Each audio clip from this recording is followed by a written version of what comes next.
ईमानाम यारम के अंदर नूर हक फ़ानी सूदम मतलाए अनवार ज़ात सुबहानी सूदम दम बदम रूहुल कुद्दुस अंदर मुइनिमी दमात मन्नमी दानम अगारिसाए सानी सूदम। दयाल खाजा बाबार এই পবিত্র কালাম মোবারক পাঠ করে আমি আমার দয়ালের স্মরণে মাওলা আলী আলাইহিস সালাতুস সালামের শান মান জালোয়ার যতটুকু উপলব্ধি করছে তার থেকে কিছুটা চর্চা করার চেষ্টা করব। আমার দয়াল পাক আমাকে সাহায্য করুন।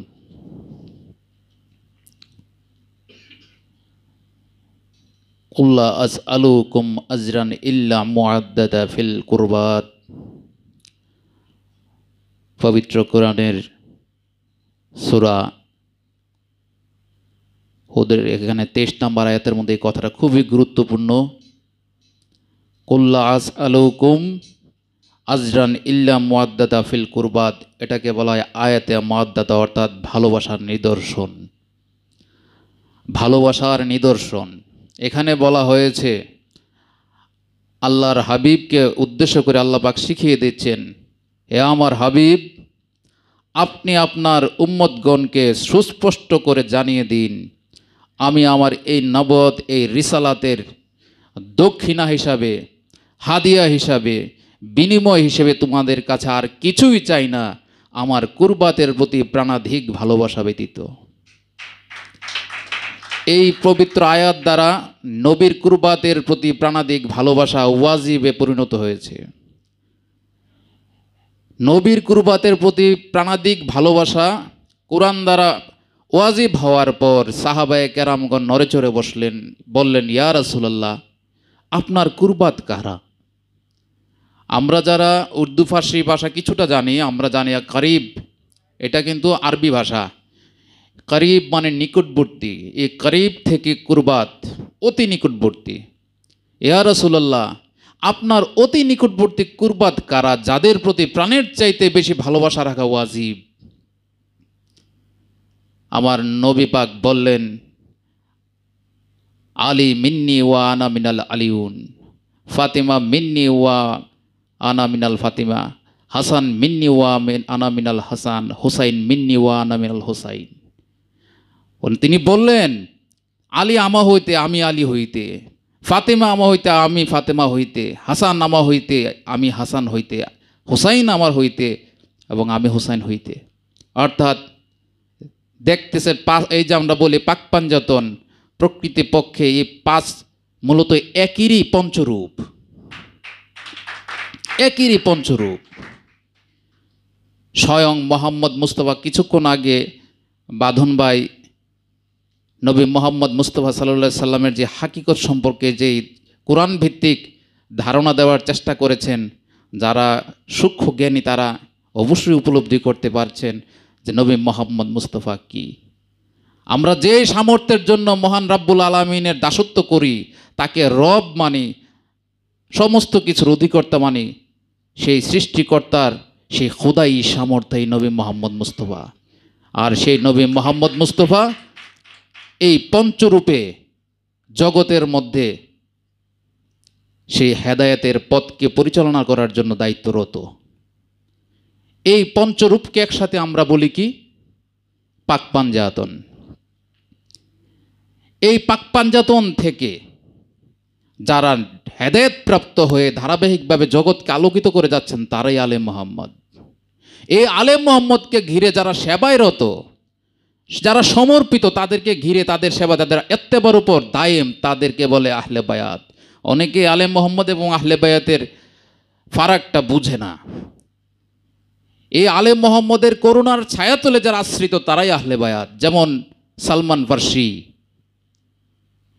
আবু যর গিফারি, ইবনে আব্বাস, তারা তখন রাসূল পাক সাল্লাল্লাহু আলাইহি সাল্লাম উনি ওনার জীবদ্দশায় এই মাওলা আলী আলাইহিস সালাতু সাল্লামের শানের ব্যাপারে সাহাবায়ে কেরামকে অনেকবার সতর্ক করেছেন, বুঝিয়েছেন। কখনো কখনো বলেছেন, আলী এবং আমি একই নূরের দুটো টুকরো, একটা দেহের মধ্যে মাথা যতটুকু গুরুত্বপূর্ণ, আমার কাছে আলী ঠিক ততটুকু গুরুত্বপূর্ণ। মুসার জন্য যেমন হারুন, আমার জন্য আলী। আলী ছাড়া আমার পরবর্তীতে আর কোনো ওয়ারিস নেই।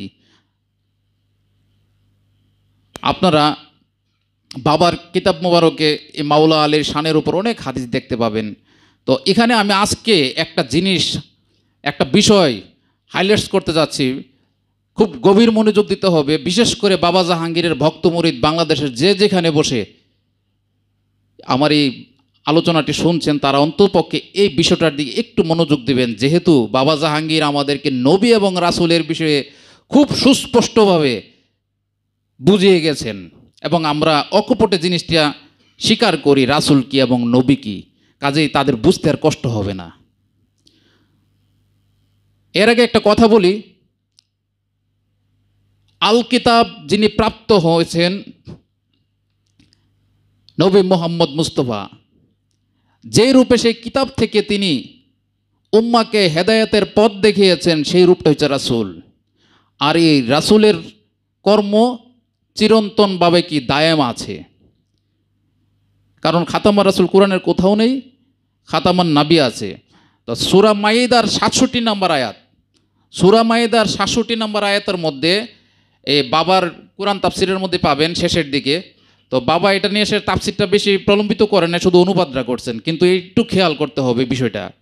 ইয়া আইয়ুহার রাসূল, ইয়া আইয়ুহান নবী বলে নাই, কিন্তু ইয়া আইয়ুহার রাসূল বাল্লিগ মা উনজিলা ইলাইকা মির রাব্বিকা, হে রাসূল আপনার রবের পক্ষ থেকে আপনার কাছে যা অবতীর্ণ হয়েছে তা আপনি প্রকাশ করে দিন, সবাইকে জানিয়ে দিন। এই আয়াতটা কিন্তু পবিত্র কোরআনের সর্বশেষ নাজিলকৃত আয়াতের ঠিক আগের আয়াত। আপনারা জানেন অবশ্য, সূরা মায়েদার 3 নম্বর আয়াতটা, 3 নম্বর আয়াত পবিত্র কোরআনের সর্বশেষ আয়াত, অর্থাৎ এরপরে আর কোনো আয়াত নাজিল হয় নাই। এটা বিদায় হজের একদম শেষ পর্বের ঘটনা, কিন্তু এই আয়াতটার আগে নাজিল হয়েছে সূরা মায়েদার 67 নম্বর আয়াত। যদিও কোরআন সংকলন বোর্ড এগুলাকে কোরআনের মাঝখানে সংযোজিত করেছেন, কেন করেছেন যারা সূক্ষ্ম বিচারবোধ সম্পন্ন তারা বুঝতে পারবেন, কারণ সত্যটাকে ধামাচাপা দেওয়াটাই ছিল মূল উদ্দেশ্য। ইয়া আইয়ুহার রাসূল বাল্লিগ মা উনজিলা ইলাইকা মির রাব্বিকা, হে রাসূল আপনার রবের পক্ষ থেকে আপনার কাছে যা অবতীর্ণ হয়েছে, নির্দেশ দেওয়া হয়েছে, তা আপনি সবাইকে জানিয়ে দিন। ওয়াইল্লাম তাফআল ফামা বাল্লাগতা রিসালাতাহু, যদি আপনি তা না জানান, আপনি এটা গোপন রাখেন, তাহলে আপনি আপনার রিসালাতের কিছুই কি প্রকাশ করলেন না, প্রচার করলেন না, আপনি আপনার দায়িত্ব পরিপূর্ণ করলেন না। চিন্তা করছেন, রাসূলুল্লাহর সর্বশেষ এই আয়াতের নাজিলের সময়টা হচ্ছে বিদায় হজের। রাসূল পাক সাল্লাল্লাহু আলাইহি ওয়াসাল্লাম যে হজ কর্মকাণ্ড সম্পূর্ণ করেছেন, ইহরামের কাপড় খুলেন নাই, তিনি মদিনার দিকে রওনা দিবেন, ঠিক ওই মুহূর্তে এই আয়াত নাজিল। তখন এই আয়াত তো সবাইকে পৌঁছে দিতে হবে।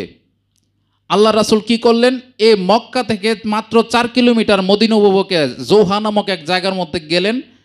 যাওয়ার পরে সবাইকে বললেন যে এখানে সবাইকে থামতে বলো।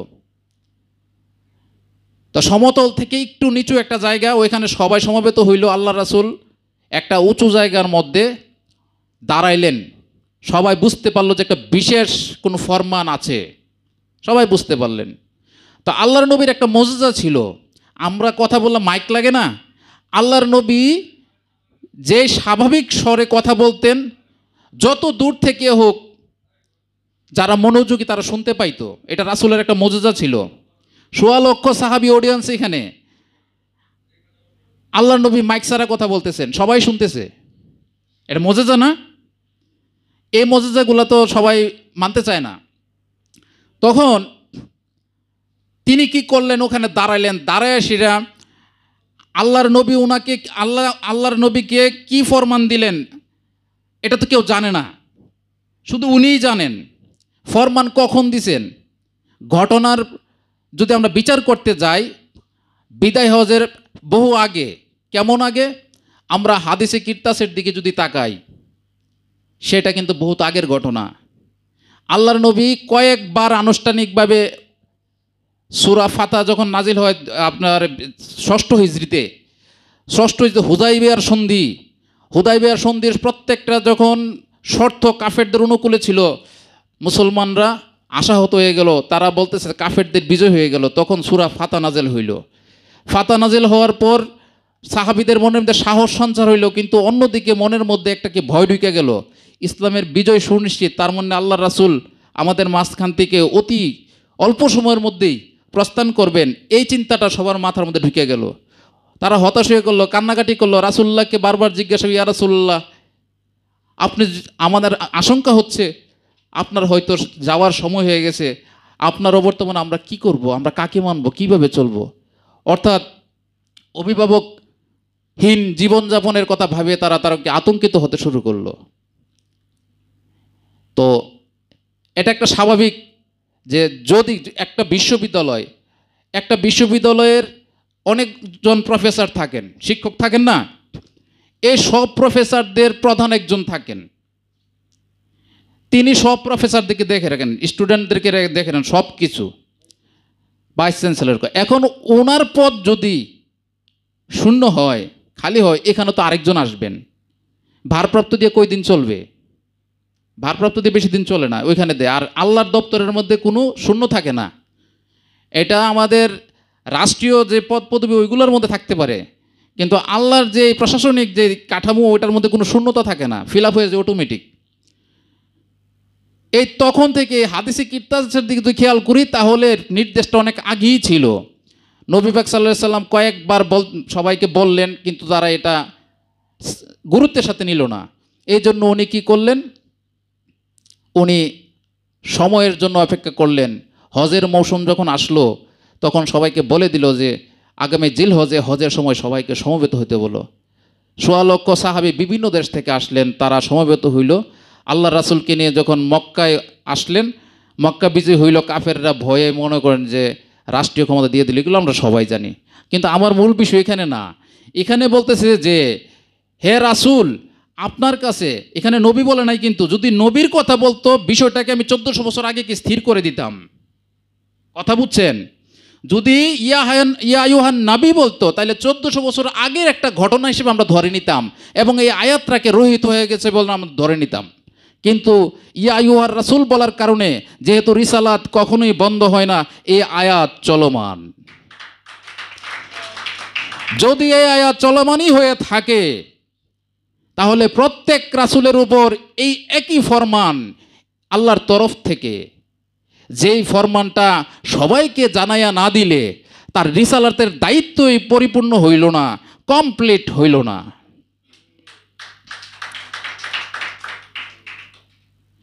তখন আল্লাহ রাসূল সেই গাদিরে ঘুমে গেলেন, সবাইকে বললেন যে তোমরা সমবেত হও, দূরে যারা আছে তারা আসুক, কাছে যারা আছো তোমরা এখানে স্থিত হও।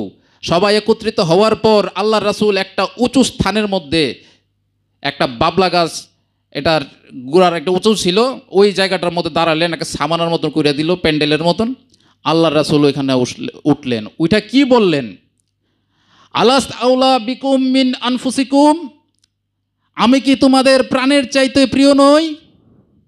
সব সাহাবীরা চিৎকার দেওয়া বলতেছে কি, কালু বালা, হ্যাঁ ইয়া রাসূলুল্লাহ, আপনি আমাদের প্রাণের চাইতে প্রিয়। রাসূলুল্লাহ আবার জিজ্ঞাসা করেন, আলাস্ত আউলা বিকুম মিন আনফুসিকুম, আমি কি তোমাদের প্রাণের চাইতে প্রিয় নই? তারা আবার বলি, ইয়া রাসূলুল্লাহ, আপনি আমাদের প্রাণের চাইতে প্রিয়। ৩ বার অঙ্গীকার নিল। ৩ বার অঙ্গীকার নেওয়ার পরে বলতেছে, মান কুনতু মাওলাহু ফাহাজা মান আলিউন মাওলা। মাওলা আলীর হাতটা এভাবে ধইরা শক্ত করে উঁচাইয়া ধইরা বলতেছে, মান কুনতু মাওলাহু ফাহাজা মান আলিউন মাওলা আল্লাহুম্মা ওয়ালি মান ওয়ালাহু। বলতেছে আমি যার মাওলা, আমি যার অভিভাবক অধিকর্তা, আলীও তার অভিভাবক অধিকর্তা, তার প্রভু।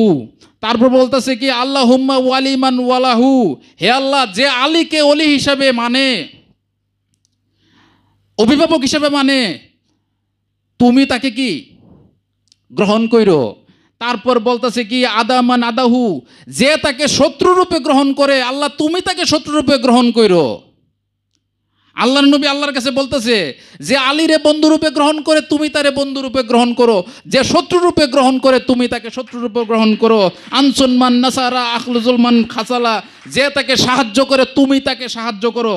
ফাল ইয়াস হাদিল হাজিরুন খাইর, যে তাকে লাঞ্ছনা দেয় কষ্ট দেয় অপমান করে তুমি তাকে লাঞ্ছনা দাও কষ্ট দাও অপমান করো। কে বলছে? আল্লাহর নবী। কার জন্য বলছে? তার মনোনীত ব্যক্তি, তার স্থলাভিষিক্ত মাওলা আলীকে যে যেই রকম আচরণ করে আল্লাহ যেন তার সাথে ওই রকম আচরণটাই যেন করে। আল্লাহর নবী আল্লাহর রাসূল দোয়া করলেন। এই আয়াত, এই গাদি রকমের ঘটনা 1400 বছর আগের কোনো ঘটনা নয়, চলমান প্রক্রিয়া। প্রত্যেক ওলিয়া মুর্শেদ আল্লাহর রাসূল, বাবা জাহাঙ্গীর নিঃসন্দেহে আল্লাহর রাসূল।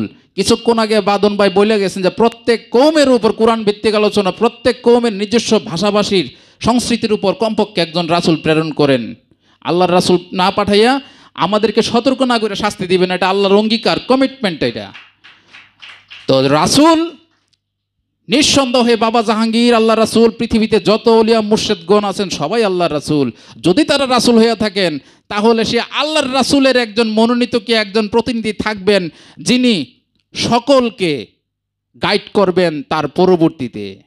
এই কথা বলার পর হযরত উমর আসলেন, আয়েশা মাওলা আলীর হাতে ডান হাতে চুমু খাইলেন, খাইয়া বলতেছে, হে আবু তালিবের পুত্র আলী ইবনে আবু তালিব, আপনাকে স্বাগতম, আপনি মোমেন নরনারীদের নয়নের মণি হয়ে থাকলেন। আল্লাহর নবী পট করে প্রতিবাদ করে বলছে, এই উমর ইবনে খাত্তাব, তুমি তোমার ভাষা সংশোধন করো, তুমি বলো আমিরুল মুমিনিন আলী ইবনে আবু তালিব, তুমি এভাবে বলো। তখন তিনি বললেন যে আমিরুল মুমিনিন। আল্লাহর নবী কর্তৃক সর্বপ্রথম টাইটেল আমিরুল মুমিনিন মাওলা আলী আলাইহিস সালাতু সালাম। পরবর্তীতে অনেকে এই টাইটেল ধারণ করেছেন ক্ষমতার বলে, সেটা ভিন্ন বিষয়। কিন্তু আল্লাহর নবী যাকে টাইটেল দিয়েছেন আমিরুল মুমিনিন, মুমিনদের আমির, তিনি মাওলা আলী আলাইহিস সালাতু সালাম। এখানে একটা সূক্ষ্ম বিষয়, মাওলা আলী আলাইহিস সালাতু সালামকে আমিরুল মুমিনিন বললেন, আমিরুল আমানু কেন বললেন না?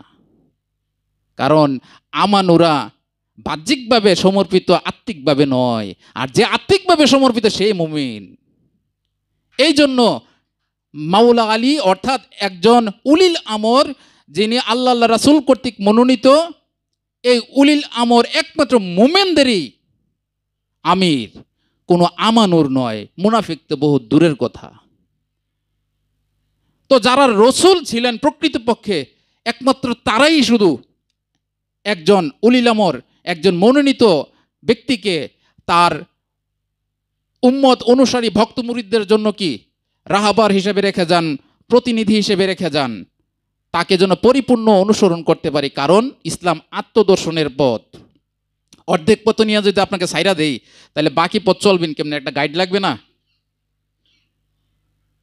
নবী মোহাম্মদ মুস্তাফা সাল্লাল্লাহু আলাইহি ওয়াসাল্লাম, ওনার সমস্ত সাহাবী তো কামেল ছিলেন না, অনেকের পথ তো অসমাপ্ত ছিল, তাই না? অনেকের পথই অসমাপ্ত ছিল। এই অসমাপ্ত পথের সারথি কে হবে? এই অসমাপ্ত পথের সারথি যিনি হবেন তিনি আল্লাহর রাসূল কর্তৃক মনোনীত উলিল আমর, যাকে আমরা মাওলা হিসেবে মানতে হবে, এটা কোরআনের ফরমান। তারপর কি হলো? একে একে ১৬ লক্ষ সাহাবী ৪ দিন সময় নিয়ে মাওলা আলীর কাছে বায়াত গ্রহণ করলেন, নবীজিকে সামনে রেখে। নবীজি একটা আসনে বসা ছিল, মাওলা আলী আরেকটা আসনে বসা ছিলেন। নবীজি সাক্ষী হইলেন, ১৬ লক্ষ সাহাবী ওনার কাছে বায়াত গ্রহণ করলেন। ওই বায়াতটা বায়াতে রিসালাত ছিল না, বায়াতটা বায়াতে রিসালাত ছিল না, ওইটা ছিল বায়াতে মাওলায়াত। এটা নতুন কিছু না। একমাত্র হিংসা বিদ্বেষ, মনের মধ্যে যদি কোনো হিংসা বিদ্বেষ থাকে, ভিন্ন কোনো ২ নম্বরের চিন্তাভাবনা থাকে, তাহলে এই সূর্যের মতন একটা জলজলে একটা ঐতিহাসিক নিদর্শন বা শিক্ষা বা একটা উপদেশকে অস্বীকার করা যাইতে পারে। এই গাদি রকমকে অস্বীকার যারা করেছে তারাই খারিজি। এ খারিজি দর্শন মুহাম্মদকে মানে, এ খারিজি দর্শন কুরআনকে মানে, এ খারিজি দর্শন আল্লাহকে মানে, এ খারিজি দর্শন শরীয়তে সব মানে। খারিজি দর্শন শুধু নবী মোহাম্মদ মুস্তাফার মনোনীত সে মাওলাকে মানতে পারে না। ঠিক আছে? তো এই জন্য আমরা ওহাবিদেরকে, সালাফিদেরকে, খারিজিদেরকে খুব সুন্দরভাবে আমরা বকাঝকা করতে পারি, কিন্তু আমি যে সেই মতাদর্শের লালন পালনকারী, আমি যে সেই নোংরা আবর্জনা মন মগজে আষ্টি পৃষ্ঠে আমি জড়িয়ে রেখেছি, সেটা আমি নিজেই বুঝতে পারি না। কারণ বোঝাটো মহান মুর্শেদের দয়া, তিনি যাকে বুঝতে দেন তিনি বুঝতে পারেন। কারণ যারা চেষ্টা করে, যারা পথের মধ্যে নিষ্ঠাবান, সত্য জানতে চায়, বুঝতে, মুর্শেদ তাদেরকে নিরাশ করে না। আমরা বাহির দিক থেকে যতই ভক্তি দেখাই, ভিতরটা তো মুর্শেদে জানেন, ওই ভিতর দেখেই তিনি দান করেন। মুর্শেদ কি টাকা পয়সা বাড়ি গাড়ি দেয়? মুর্শেদ টাকা পয়সা বাড়ি গাড়ি দেয় না, মুর্শেদ দেয় সূক্ষ্ম জ্ঞান। সূক্ষ্ম জ্ঞান, এই সূক্ষ্ম জ্ঞান এমন এক জ্ঞান যেটা আপনি আমি ঘুমাই গেলে আমাদেরকে ঘুমের মধ্যে হেফাজত করে। কারণ পৃথিবীর বড় বড় বিখ্যাত ধনকবের যারা আছে, কই তারা তো কোনো পীরের কাছে মুরিদ হয় নাই। কিন্তু যত আত্মবুদ্ধি আছে, পরমবুদ্ধি আত্মবুদ্ধি আছে, মহান ওলিয়া মুর্শেদ যারা আছেন পৃথিবীর মধ্যে, ওলি প্রত্যেকে কিন্তু ইনসানের কামালের কাছে বায়াত দিয়েছে। কিন্তু বড় বড় ধনী যারা আছে, বিল গেটস বা এই যে আম্বানি, মুকেশ আম্বানির মতন, তাদের মতন ব্যক্তিরা কিন্তু কারোর কাছে বায়াত হয় নাই। কারণ টাকা পয়সা অর্জন করতে বায়াত হওয়ার প্রয়োজন লাগে না, বরং বায়াত হইলে টাকা পয়সা ধন সম্পদ হারানোর সম্ভাবনায় আছে। এটাই বাবা জাহাঙ্গীর দেখাই গেলেন আমাদেরকে।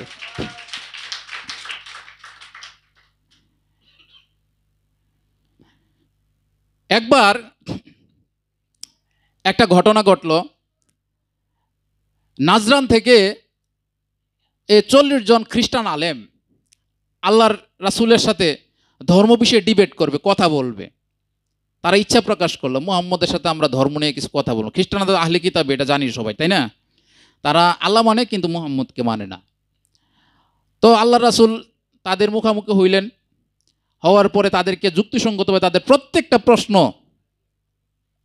যুক্তি সহকারে খণ্ডন করলেন, বুঝাইলেন, কিন্তু তারা মানতে নারাজ। তারা অস্বীকৃতি জানালো।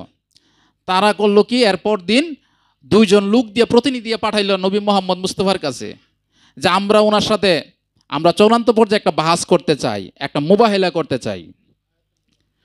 তখন আল্লাহর নবীর কাছে ওহী আসলো।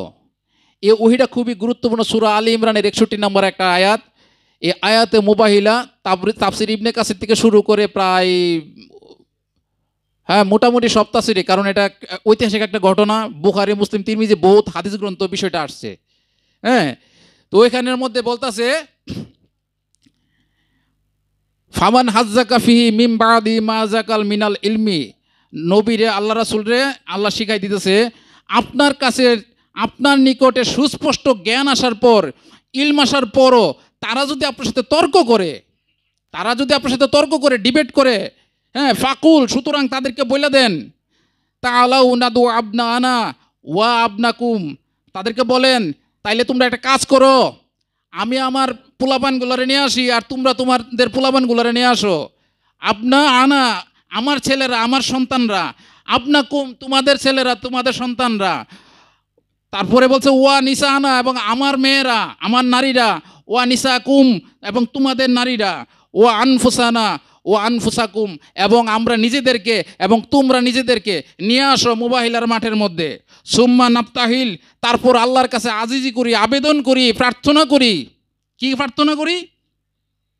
ফা নাজা আল্লাহ তাল্লাহি আলাল কাজিবিন, হে আল্লাহ, যে মিথ্যাবাদী, যে মিথ্যার উপর দাঁড়ায় আছে, তার উপর তুমি আযাব বর্ষণ করো, লানত দাও, আসো। এখন আল্লাহর নবী এই কথা বইলা করছে কি, মাওলা আলীরে সাথে লইলেন। এই ওহী আসার পরে, এই ওহীটা আসার পর মাওলা আলীরে ডাকলেন, মা ফাতেমারে ডাকলেন, হাসান কই, আমার হুসাইন কই, তোমরা আসো, মুবাহিলার মাঠের দিকে চলো। আর কেউ ডাকলো না।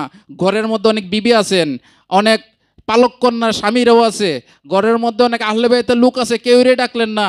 ডাকলেন এই 4 জনকে, পাক পাঞ্জাতনের এই 5 জন।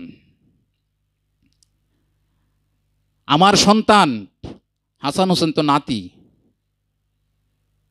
কোরআন এখানে বলতেছে আমার সন্তান, নাতি শব্দ নাই।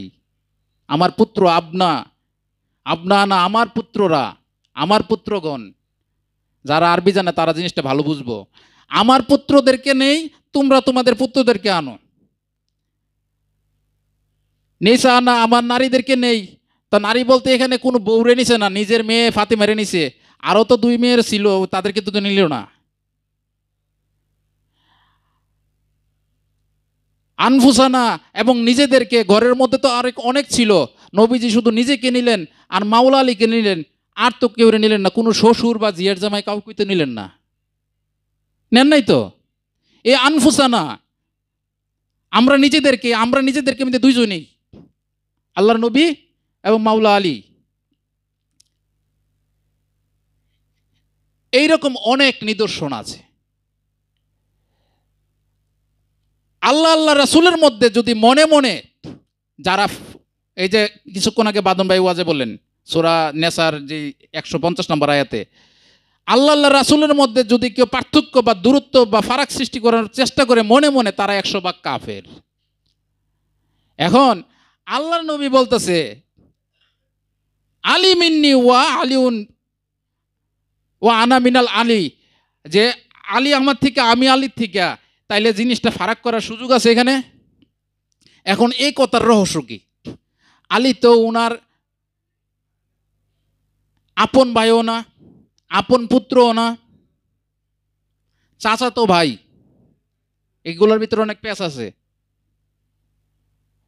ইমরান, হজরত ইমরান আলাইহিসসালামের 4র্থ সন্তান মাওলা আলী আলাইহিসসালাম, চাচাতো ভাই। এই চাচাতো ভাইয়ের থেকে বলতেছে যে আমার বাপে বলতে পারে যে তুফাইল আমার থেকে, আবার আমি বলতে পারি আমি আমার বাপের থেকে, স্বাভাবিক। এটি হচ্ছে সাধারণ সেন্সের বিষয়। কিন্তু এখানে যেই এক্সিস্টেন্সের কথা বলতেছে, একটা অস্তিত্বের কথা বলতেছে, সেটা এই জিনিস না। এটা সহজে বুঝতে গেলে একটু একটা ধারণা দেয়, যেমন আমাদের হাতের মধ্যে কি একটা তালু থেকে বিকশিত 5টা আঙ্গুল, একটা তালু থেকে কি বিকশিত 5টা আঙ্গুল।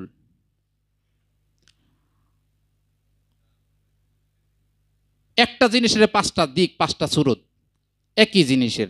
এই জন্যই বলতেছে এখানে যদি কেউ ফারাক করে, এখানে যদি দ্বৈততা সৃষ্টি করে, তারাই খারিজি। তো খারিজিরা সম্পর্কে আল্লাহ রাসূল আগেই বলে গেছেন।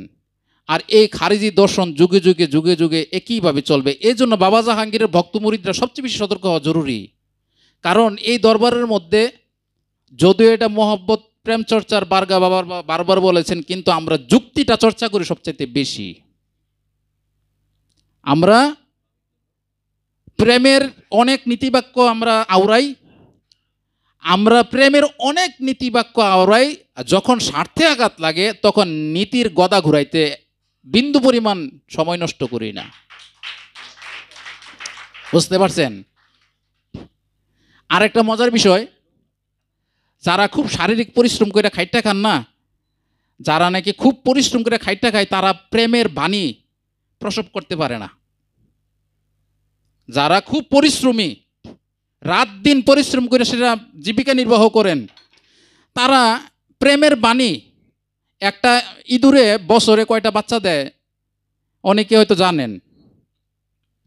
অর্থাৎ ইঁদুরে যে পরিমাণ বাচ্চা দেয়, এর চেয়ে বেশি পরিমাণ মনে করে বাণী আসবে যদি আপনি আজাইরা থাকেন। আপনি যদি আজাইরা থাকেন, আপনার মুখ দিয়ে অনেক বাণী বাইরিব। যদি আপনি পরিশ্রমী হন, আপনি কর্মতৎপর থাকেন, সম্ভব না।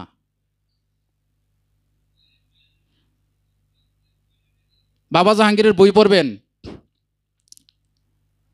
আপনি যদি অলস হন, আপনি সারাদিন বই পড়তে পারবেন।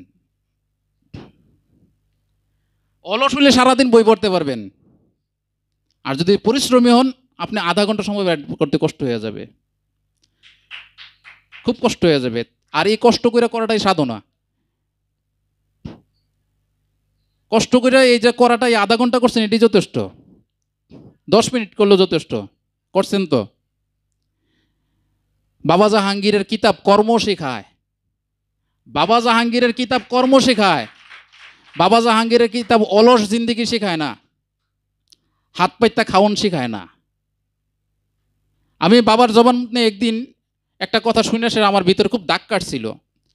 বাবা বলতেছে, যদি আমি ডাক্তারি পেশা ভুললেও যাই, আমি নয়াবাজার ব্রিজের গোড়ায় 3 টুকরি বাইগুন বেচা খামু বউ পোলা লইয়া, তারপর আমি হাত পাইতা খামু না।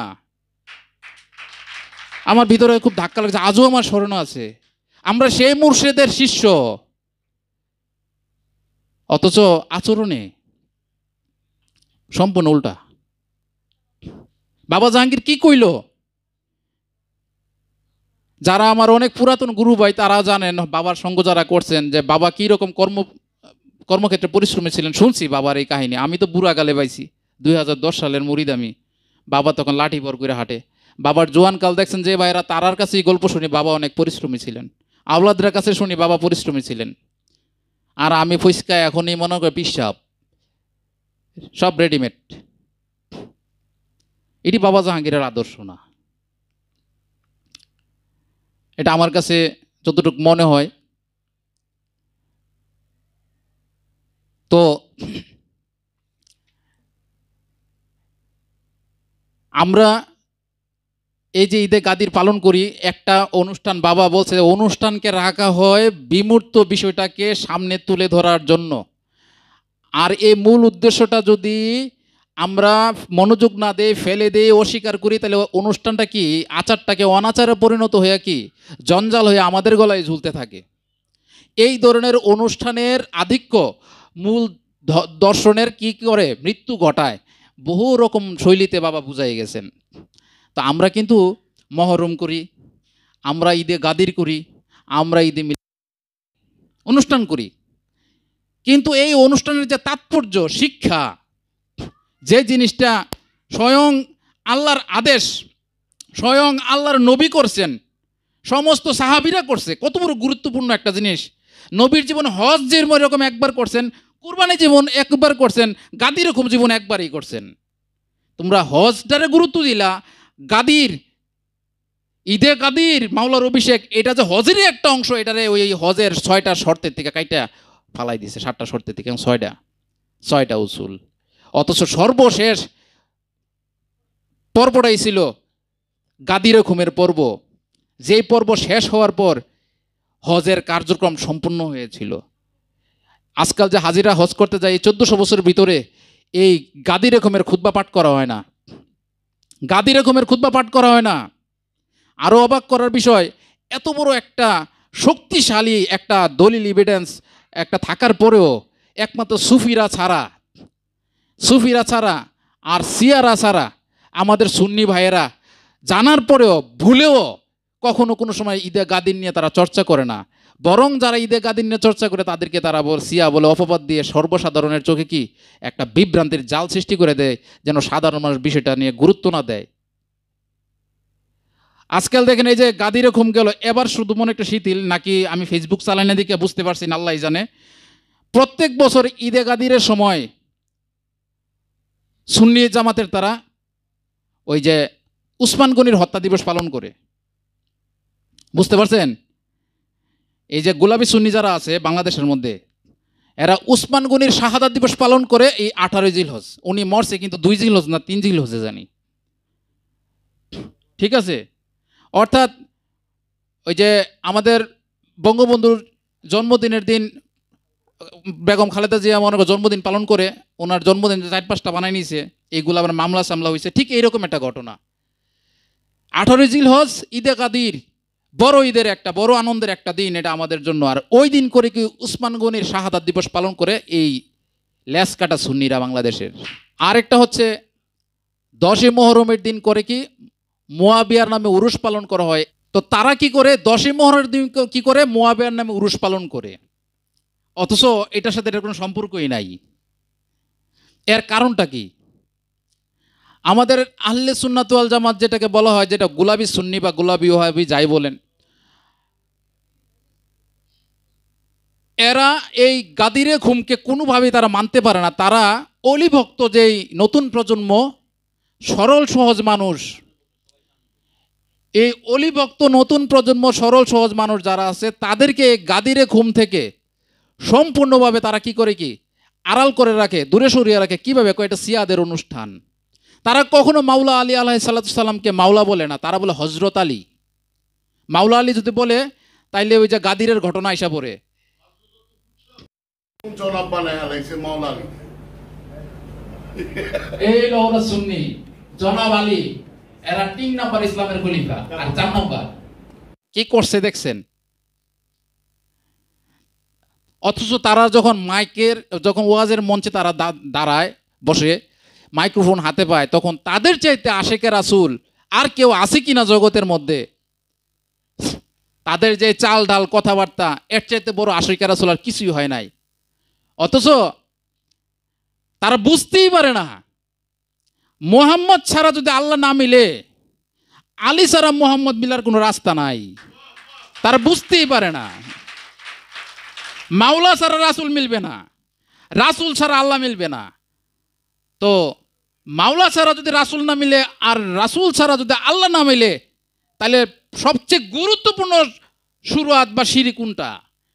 এই জন্য আলফেসানি শেরহিন্দ একটা খুব সুন্দর একটা কথা বলছেন, পীর তাস্ত আওয়ালো মাবুদ তাস্ত। বোঝাটাও তকদির, না বোঝাটাও তকদির। ফকিরনি দরবার শরীফ সুহিবাদের উচ্চাঙ্গ বিষয় নিয়ে বাবা জাহাঙ্গীর সবসময় আমাদেরকে শিক্ষা দিয়ে গেছেন। এই জন্য এখানে এই বিষয়গুলো একটু অন্যভাবে আমরা চিন্তা ভাবনা করি, আমরা বুঝতে চেষ্টা করি। আমাদেরকে যতই সমালোচনা করেন, আমাদের সংস্কৃতি চাল ডাল যা কিছু আপনার ভালো লাগুক চাই না লাগুক, কিন্তু অন্তরের গভীরে বাংলাদেশের আহলে সুন্নাত ওয়াল জামাতের প্রত্যেকটা পীর মাশায়েখ বা ভক্ত অনুরাগী যারাই আছে, আমাদেরকে তারা পছন্দ করুক বা না করুক, তারা সূক্ষ্ম সূক্ষ্ম বিষয়গুলো বোঝার জন্য তীর্থের কাকের মতন এই ফকিরনি দরবার শরীফের এই ওয়াজগুলোর দিকে তারা ফলো করে। এখানে আমাদের সার্থকতা। বাবা জাহাঙ্গীর অফুরন্ত ভান্ডার আমাদের সামনে রেখে গেছেন, আমাদের কাছে দিয়ে গেছেন। ওখান থেকে কিয়ামত পর্যন্ত রহমত হিসাবে সবার কাছে পৌঁছে যাবে, কিন্তু মানা না মানাটা যার যার তকদির।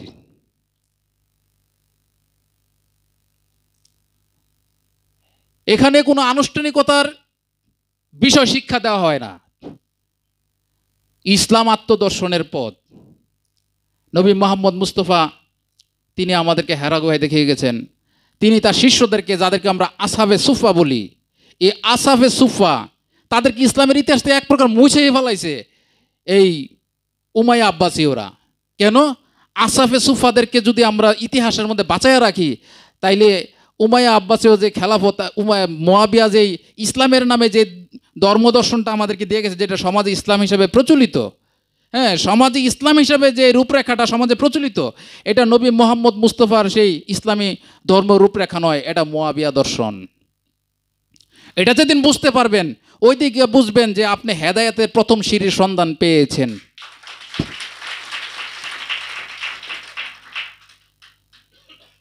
এটা সাধারণ বিষয় না। এত বড় বড় বিভ্রান্তির সাগর পাড়ি দিয়ে আপনি বুঝতে পারবেন যে আমি বিভ্রান্তিতে ছিলাম, এটা কি সাধারণ বিষয় না। আল্লাহর নবী সম্পর্কে আবু হুরায়রা যে বলতেছে, এই যে বুখারীর শরীফের কথা বলে তারা, ওই বুখারীর মধ্যে বলতেছে যে আমি নবীর কাছ থেকে 2 কাণ্ড জ্ঞান অর্জন করছি, ইলম অর্জন করছি। একটা আম আর একটা খাস। একটা যেটা সমাজের সবাই জানে, আর একটা বিশেষ, এটা সব জায়গায় বলা যায় না। আমভাবে বললে কাটা যাবে আমার গলা। তার মানে 2 প্রকৃতির ইলম আল্লাহ রাসূল শিক্ষা দিয়ে গেছেন আসহাবে সুফাদেরকে, আর আবু হুরায়রা আসহাবে সুফাদের একজন। এই আসহাবে সুফা বা আহলে সুফা যারা নবী গৃহের অধিবাসী, যারা মসজিদে নববীর বাম পাশে লম্বা একটা একচালা ছিল, ওইটার মধ্যে নবী যে তাদেরকে করতো কি, এ বসায় মেডিটেশন শিক্ষা দিত। তার আর কোনো সংসার ছিল না, বিয়ে শাদী করতো না, তারা কোনো যুদ্ধে অংশগ্রহণ করতো না, রাজনীতিতে জড়াইতো না।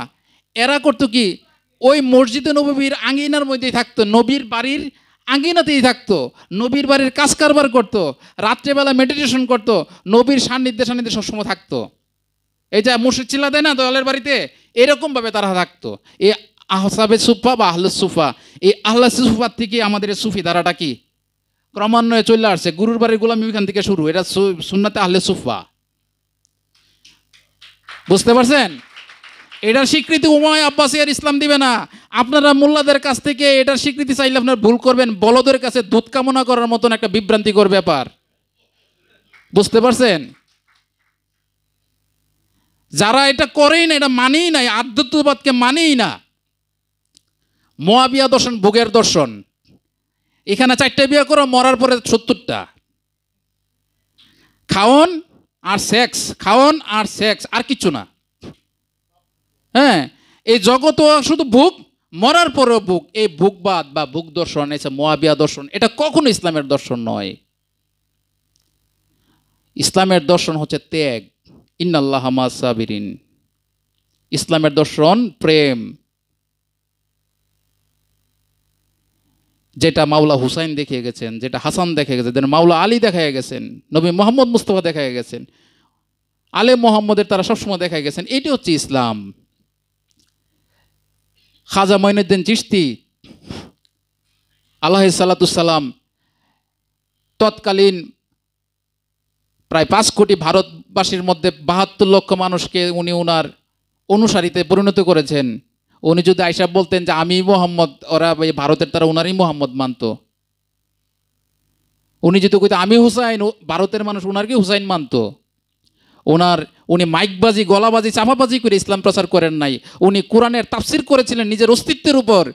সেই তাফসির তারা দেখলো এবং তারা কোনো প্রশ্ন ছাড়াই খাজা মঈনুদ্দিন চিশতি আলাইহিস সালামের চরণের মধ্যে আশ্রয় গ্রহণ করলেন। তো তিনি কি বললেন? তিনি বললেন মুনামে গুলামে গুলামানে হুসাইন, আমি তো হুসাইনের গুলাম না, শুধু হুসাইনের গুলামেরও গুলাম। শিরিক কইবেন? কেমনে ফতোয়া দিবেন? আপনার মতন টাকি মৌলবীর কথায় যান একটা হিন্দু মহল্লার মধ্যে, যায় ইসলামের দাওয়াত দেন, আপনি ঠ্যাঙ্গের নলিগুলো নিয়ে এসে ফেরত আসতে পারেন কিনা সহি সালামতে? আপনারা তাবলিগ করবেন আমানুদের কাছে, আমাদের মতন মানুষের কাছে তাবলিগ করবেন, কিন্তু কখনো আপনি যাই সেটা কোনো হিন্দু মহল্লার মধ্যে, খ্রিস্টান মহল্লার মধ্যে, বৌদ্ধ মহল্লার মধ্যে তাবলিগ করার সাহস পাবেন না। গেলে পুরা গ্যাং নিয়ে যাইতে হইব, সাথে অস্ত্রপাতি গোলাবারুদ যা আছে নিয়ে যাইতে হইব। খাজা বাবার মতন একা যাইতে পারবেন না কখনো কোনো দিন, কারণ খাজা বাবা আত্মশক্তিতে বলিয়ান।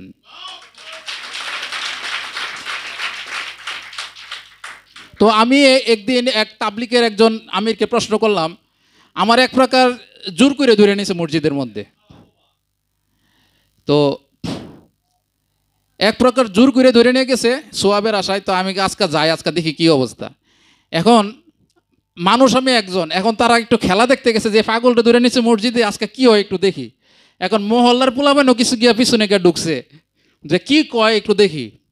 এখন এর আর আমির একজন, তো আমিরের সাথে তো আরও প্রায় 8-10 জন মনে হয় একটা কাফেলার মধ্যে। এরা করছে কি গ্যাপে গ্যাপে পড়ছে, একসাথে পড়ছে না, এরা করছে কি ফাঁকে ফাঁকে পড়ছে। এটা আমি আবার খেয়াল করছি। তো আমিরে যখন একটা বক্তব্য দেয় তখন সবখান দিয়ে ঠিক ঠিক করে তারা সমর্থন জোগায়, মনে হইতেছে না পুরো মজলিসই সমর্থন। আসলে না, এরা লুকি, এইগুলা এরা লুকি। আমি কে যা ঠিক আছে। তো কিছুক্ষণ যাওয়ার পরে তা আমি বললাম যে আমির সাহেব, আমার একটা প্রশ্ন। কি প্রশ্ন? যে আল্লাহ রাসূল তাবলিগ করছেন কাফেরদের মহল্লায় যাইয়া, এখন আপনারা তাবলিগ করেন মুসলমানের মহল্লায়, এখন আমরা কি আসলে কি মুসলমান না কাফের?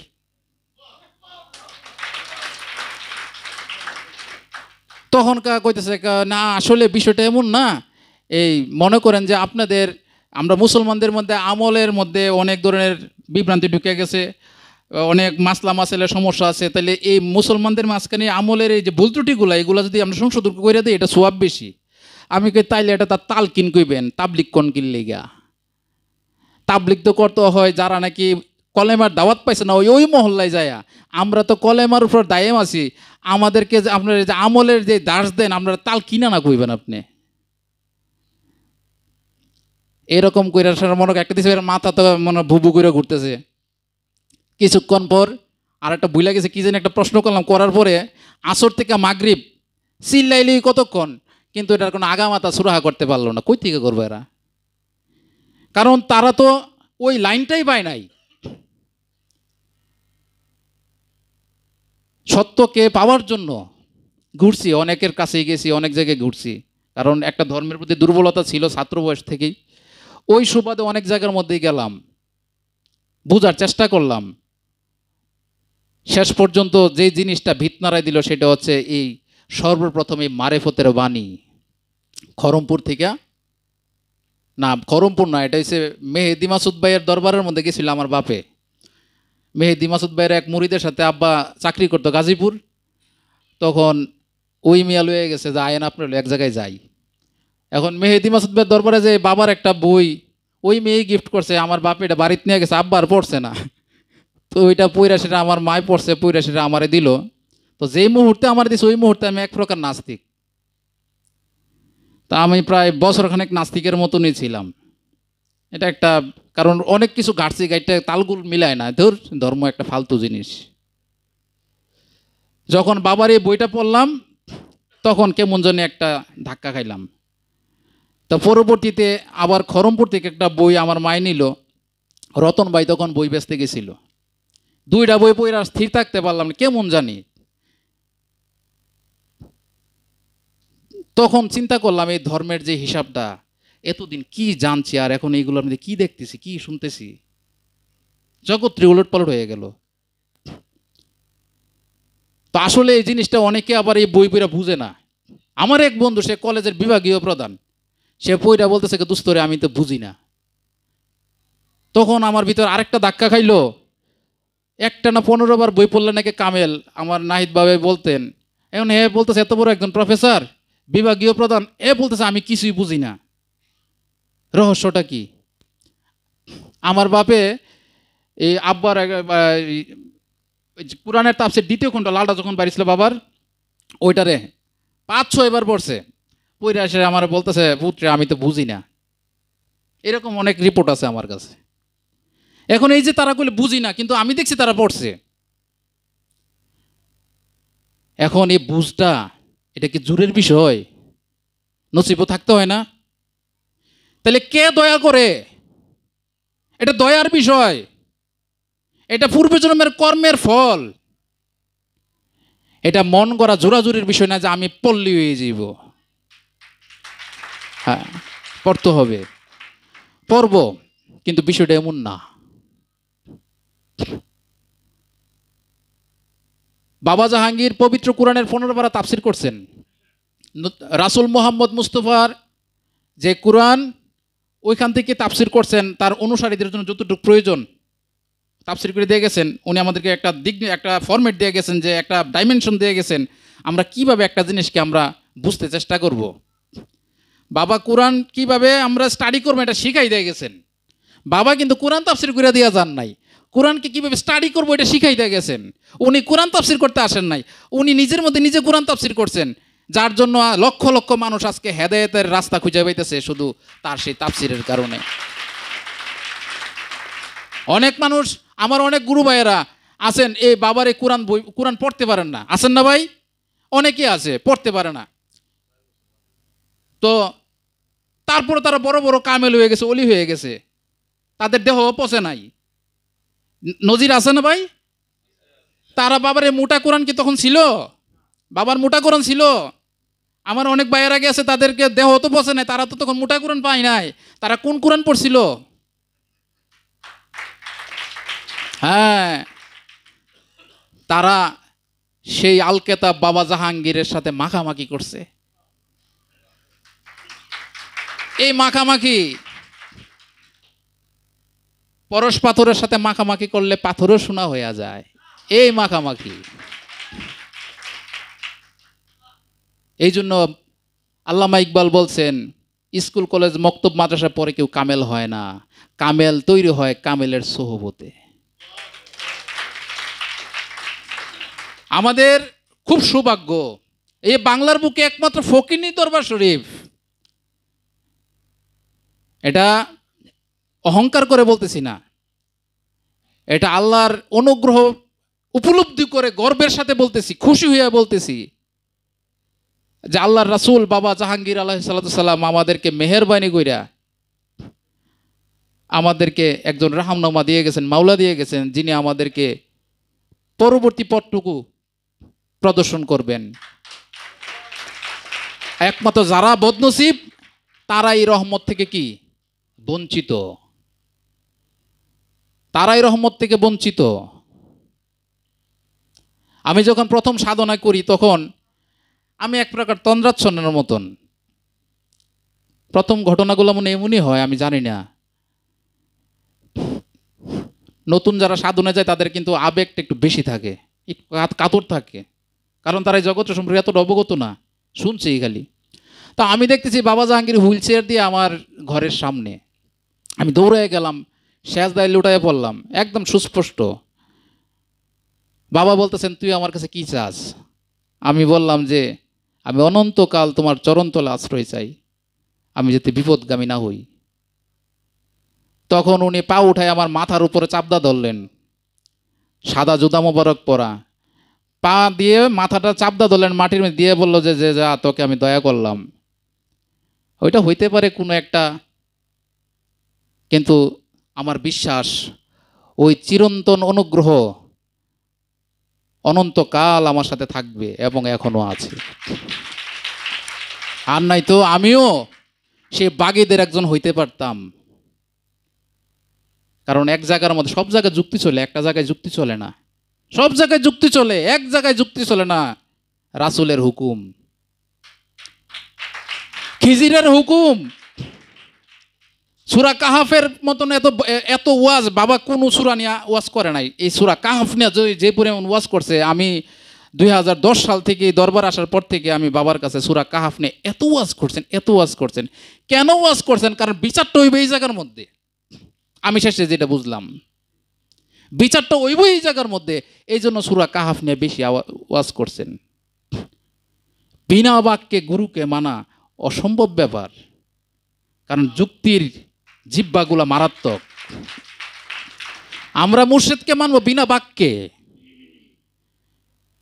খিজির আলাইহিস সালাম এবং মুসা আলাইহিস সালামের যে নাটকীয় পর্ব, তাদের যে মঞ্চ নাটকটা ছিল, একজন শিষ্য কীভাবে ধৈর্য হারাইয়া মুর্শিদকে প্রশ্ন করলে কি হয়, আর মুর্শিদ যে কাজগুলা করে উল্টাপাল্টা দেখতে মনের মধ্যে প্রশ্ন তৈরি হয়, দ্বিধাদ্বন্দ্ব তৈরি হয়, এইগুলোর পিছনে থেকে রহস্য থাকতে পারে। এই সবুরটা ঠিক তখনই থাকবে শিষ্যের মধ্যে যখন সে তার যুক্তির ভাণ্ডটা ফেলে দিতে পারবে। এই যুক্তির ভাণ্ড সাথে থাকলে মুর্শিদকে মানা যাবে না।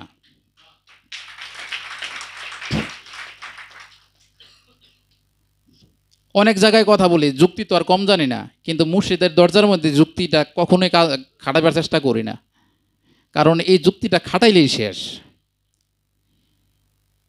এ বাগাবাত কা মুকাম নেহে, ইশক কা মুকাম হে। এটা যুক্তি তর্কের জায়গা না, এটা মোহাব্বতের জগৎ। বাবা জাহাঙ্গীর আমাদেরকে শেখাইছেন, জাবা সে উফু না করনা। এই যে কত সুন্দর কালাম বাদন ভাই কিছুক্ষণ আগে গায়ে গেল, জাবা সে উফু না করনা, চাহো মে বরবাদ হো জানা। মুর্শিদের প্রেমের মধ্যে তুমি বরবাদ হয়ে যাও তারা চাইয়া, কিন্তু মুখ দিয়ে উ শব্দটা না আসে। এ শানে আশিক কি হে, সাত সে নৌসাদ হো জানা। এটা আশিকের মর্যাদা, এ সাদের থেকে 7-0 হয়ে যাইবা। বাবা জাহাঙ্গীরের এত বড় বড় আশিকগুলা, ওরা উফু না, ওরা উফু শব্দ করে না, ওরা কামান দাগে। উফু শব্দে পোষায় না, কামান দাগে। তাহলে কেমনি হইব ভাই? এটা তো আশিকির শান না। আমি যদি সত্যি বাবা জাহাঙ্গীর আশিক হইয়া থাকি। আচ্ছা, আজকে একটা কথা বলি, আমাদের মুর্শেদ বাবা জাহাঙ্গীর, উনি জগতের মধ্যে উনি কোন ধনী ছিলেন আমাদের মাঝখানে? টাকা পয়সা, বাড়ি গাড়ি। উনার মারেফতের গোপন কথা এবং কুরআন তাফসীর পড়লে দেখলাম যে ব্যক্তি মালিকানা ইসলামে হারাম। নবী পাক সাল্লাল্লাহু আলাইহি সাল্লাম দেহ ত্যাগের সময় একটা সিরাফারা কম্বল, একটা লাঠি, 500 জবেরাটা, একটু জৈতুনের তেল, হাওলাত করায়ও, এইগুলা রেখে গেছেন শেষ হিসাবে। বাবা বলছেন না রে। তাহলে আমার রাসূল মুহাম্মদ জাহাঙ্গীর আলাইহিস সালাম, উনি যাওয়ার সময় কি রেখে গেছেন? এমনই কিছু। উনি কি ব্যক্তিগত কোন প্রপার্টি রেখে গেছেন যে আমি এই পরিমাণ সম্পত্তির মালিক বা এটা রেখে গেছি? উনি এইসবের মালিক, কিন্তু উনি আবার মালিক। উনি কিসের মালিক? উনি সব কিছুরই মালিক। আমরা যে মালিকানা দাবি করি ওই মালিকানা তার, উনি অধীশ্বর। উনি অধীশ্বর, সমস্ত কিছুর মালিক তিনি। তার থেকে আমরা প্রাপ্ত হই, নেয়ামত ভোগ করি।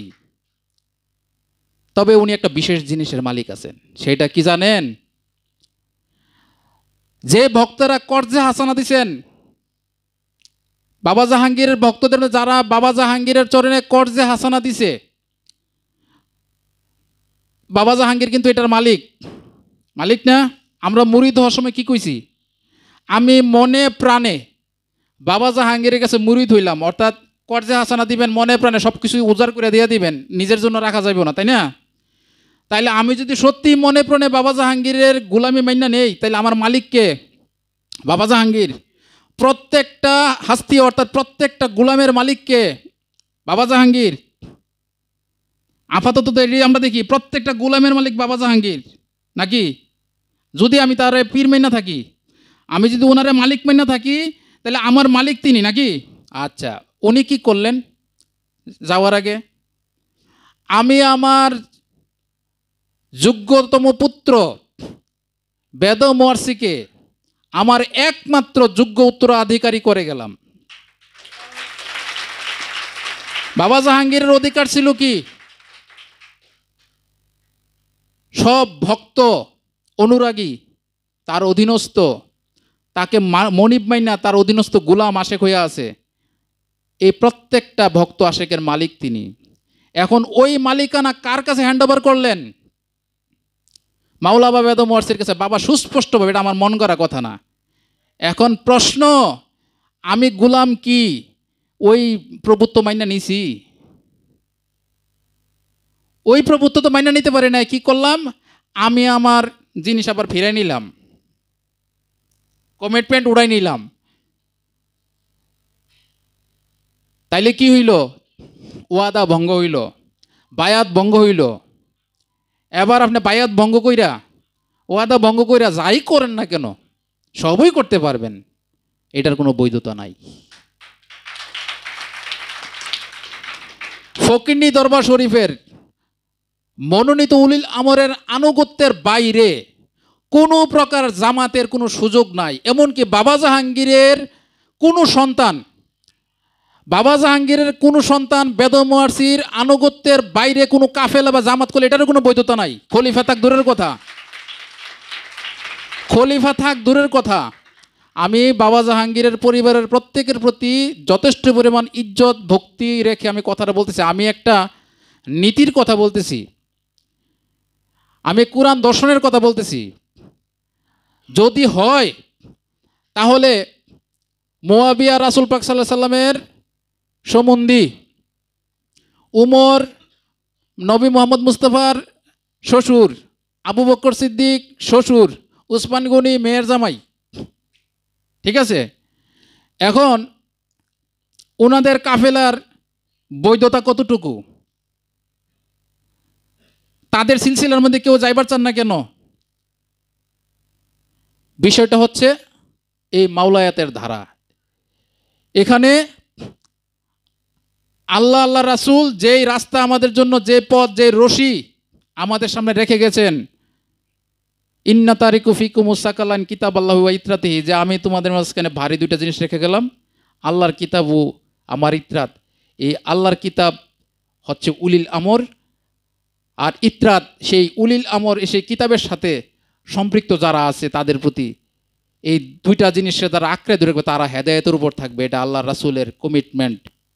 এই কমিটমেন্ট বাবা জাহাঙ্গীরও আমাদেরকেই দিয়ে গেছেন। আমরা যেন সেই হেদায়েতের পথ অনুসরণ করে নিজেদের ভুলগুলো বুঝতে পেরে তোবা করে আমরা যেন সংশোধন হই, এই দরজা এখনও খোলা আছে। আমাদের সরল সহজ ভাইয়েরা যারা আছেন, আপনারা বিবেক খাটায় চিন্তা করবেন যে আমরা কোন ভুলের পথে হাঁটতেছি। এই বলে আমি আমার বক্তব্য শেষ করলাম।